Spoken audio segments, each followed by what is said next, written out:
Hey everybody, Steve here. So here's some shots from the U.S. Air Force Museum, old Fokker fighter from World War One. Starting off with World War One. That's a SPAD. This was I believe it's a Sopwith Camel. And then this next plane is one Newport 28. It's a French fighter from World War One. That's a kit plane. Well, they make kit planes of that thing. That's kind of my dream bucket list, is to put something like that together, go fly it. So we'll see how that goes. It's kind of cool stuff at the museum here. They actually had the actual cross from the grave of, this is Teddy Roosevelt's son that was killed. Quentin was killed in World War One. He was a pilot, and the Germans buried him and put a cross over his grave and everything else, and they were able to, that's the actual cross from it. Nice photos and exhibits from Dick Bong, and this is McGuire, who was they were aces in World War II. Lynx Trainer. This is what they used to train in to learn how to fly, and they would spin the box around and train them on instruments. Early simulator, I guess. That's a Japanese Zero, and this is a B-25, like the ones, the Doolittle Raiders. Now this guy, see Doolittle there on the second from the left.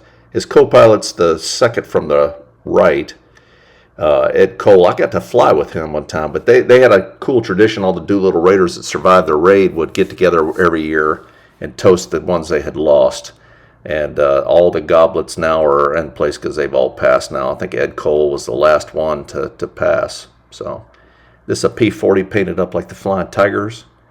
That's an Aero Cobra P-39. The Russians like those planes, but B-24.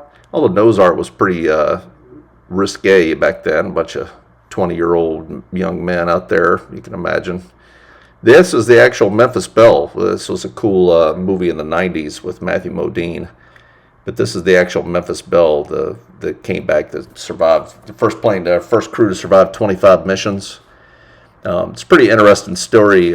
They came back and did war bond drives, and it turns out that the guy, the lady that it was named after, it was his fiance. They ended up breaking up. So that's what a ball turret underneath looks like. And that's the tail gunner position, and then the Bombay up underneath. They put the bombs. So it was I think it's probably maybe 7,000 pounds of bombs back then, which of course these days fighters carry that much. So they were dodging these things. This is a German flak gun, 88 flak gun. And, pilots have kind of a gallows humor, and they would make up little things like this if you survived. And feel free to pause these anytime, too, if you want. But early P-51, this is a Messerschmitt. Pretty tiny, actually, when you're up close to it. Certainly compared to this was my favorite fighter of World War II, is a P-47 Thunderbolt. Big plane. They called it the Jug.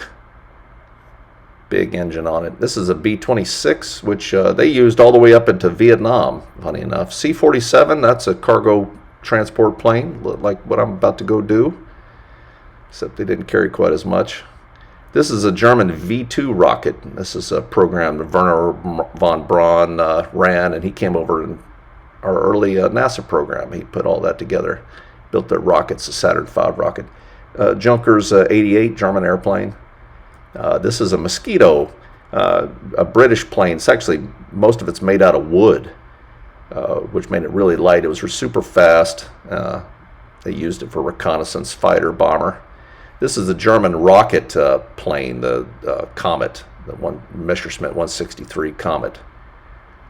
They used to attack U.S. bombers. That's kind of interesting. You can see the bullet hole in his lip there, and they shot it. Hitler's head from statue.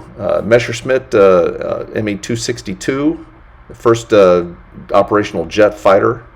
Of course, that was the Germans as well.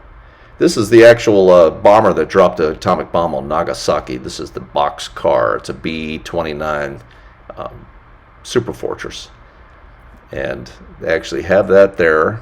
And then they have a model, that yellow bomb there is Fat Man. It's the big bomb. That was the one they dropped on Hiroshima. And then this next picture is what Little Boy looked like. That was the one they dropped on Nagasaki. So they're super heavy, super thick casing and all.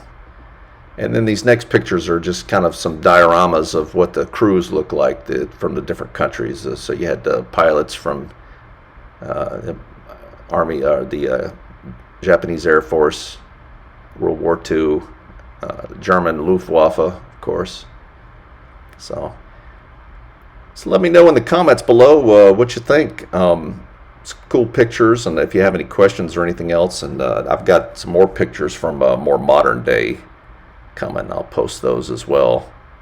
But it's a really cool museum. It's in Dayton, Ohio. It's a world-class museum.